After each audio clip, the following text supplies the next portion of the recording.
yang kita jadi teringat adalah jumlah uang beredar di seluruh dunia beserta hutang dan bond ternyata senilai 120 triliun dolar, di mana kekayaan dunia atau world wealth atau GDP dunia ada di angka 100 triliun, alias ada kelebihan 20 triliun dolar yang tanpa underlying, dan ini baru pertama kali di dunia terjadi jumlah yang kelewat besar. Ketika seorang sahabat saya yang calon dosen di Stanford University mengatakan apa pelajaran yang akan dibawakannya nanti di kampus sejak bulan September 2022, dia pun menambahkan komentarnya, "Saya sekarang mengadopsi MMT 100% bro kayak lu, dan saya akan menjadi manusia anarkis." Saya tidak paham maksudnya apa. Yang kemudian dia menjelaskan, di dunia ini ada hal yang menarik. Jika di tangan kanan, dia menerangkan sambil mengangkat tangan kanannya, adalah produksi, dan di tangan kiri dia pun mengangkat tangan kirinya adalah uang beredar. Maka ketika ada inflasi, maka rumusnya tangan kirinya diturunkan, alias tarik uang dari peredaran. Kalau uang beredar turun, tidak selalu membuat produksi turun selama daya beli tidak turun. Dengan rumus ini, maka inflasi terkendali. Inflasi akan menurun ke titik normal. Dia mendemonstrasikan sambil tangan kanannya tidak turun. Ini rumus umum di pelajaran ekonomi. Sekarang uang beredar ditarik dengan suku bunga deposito yang tinggi, sehingga orang atau investor lebih senang pegang deposito daripada bisnis. Efek uang yang ditarik dari dunia usaha membuat produksi turun. Kemudian dia menurunkan tangan kanannya sejajar dengan uang beredar. Apakah ini aman? Belum.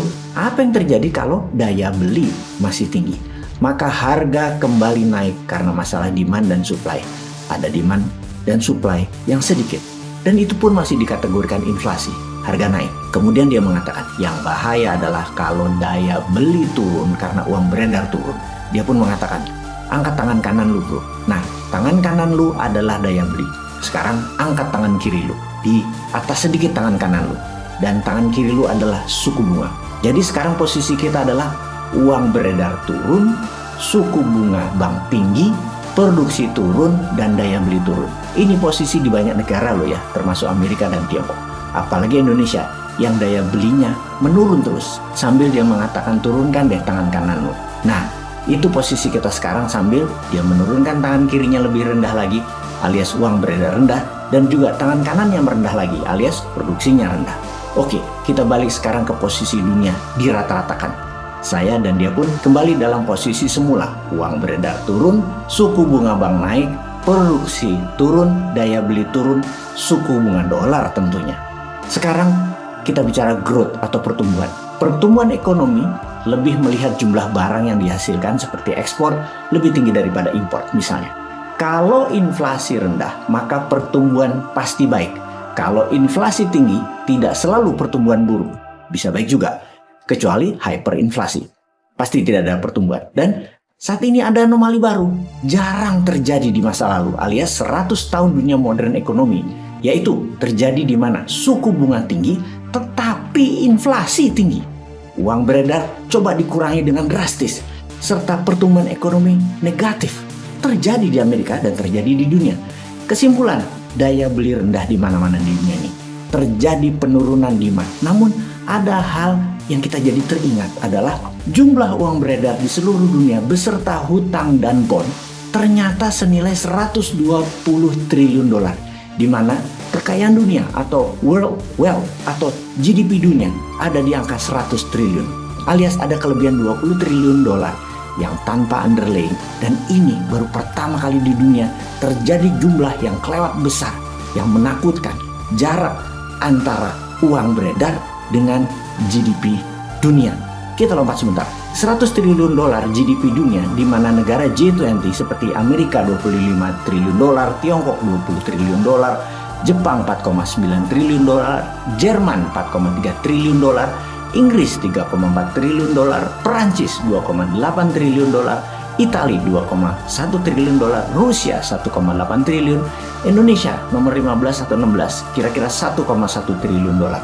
Total negara G20 itu menguasai sekitar 73% GDP dunia. Dan ditemukan fakta bahwa ternyata bond dan uang beredar nilainya 120 triliun dolar. Ini bahaya, asli bahaya. 20% uang beredar dicetak, tidak ada underlying projectnya. Maka terjadi anomali baru, suku bunga dinaikkan berkali-kali, ternyata inflasi tetap tinggi. Bahkan kalau suku bunga dinaikkan double digit di atas 10%, agar 20 triliun itu bisa ditarik dari peredaran, tetap akan membuat inflasi, akan tetap membuat daya beli turun, juga produksi turun, pasti tetap membuat depresi alias ekonomi negatif pertumbuhannya, karena tidak mungkin duit itu ditarik. Semua pakar ekonomi dunia saat ini sesungguhnya panik. Pemimpin di banyak negara sedang panik. Karena itulah banyak yang mengatakan di tahun 2023-2024 ke depan dunia ekonomi masih terlihat gelap. Bagaimana menyelamatkan ekonomi dunia ke depan? Ini yang dikatakan Mitra dan sahabat saya itu. Kita harus anarkis, tebas sistem lama yang doesn't work, ubah yang baru. Yang mana yang baru itu? Disertasi bahan ngajarnya nanti itu kah? Disertasi yang mau dibawakannya di kampus Stanford pasti akan ditentang banyak profesor dan guru besar ekonomi dunia. Bahkan pencinta John Maynard Keynes yang pasti menghujat, termasuk sahabatnya Larry Summers, sahabatnya sendiri, seorang ekonom senior dunia, mantan Menteri Keuangan Amerika di zaman Obama, pasti berang.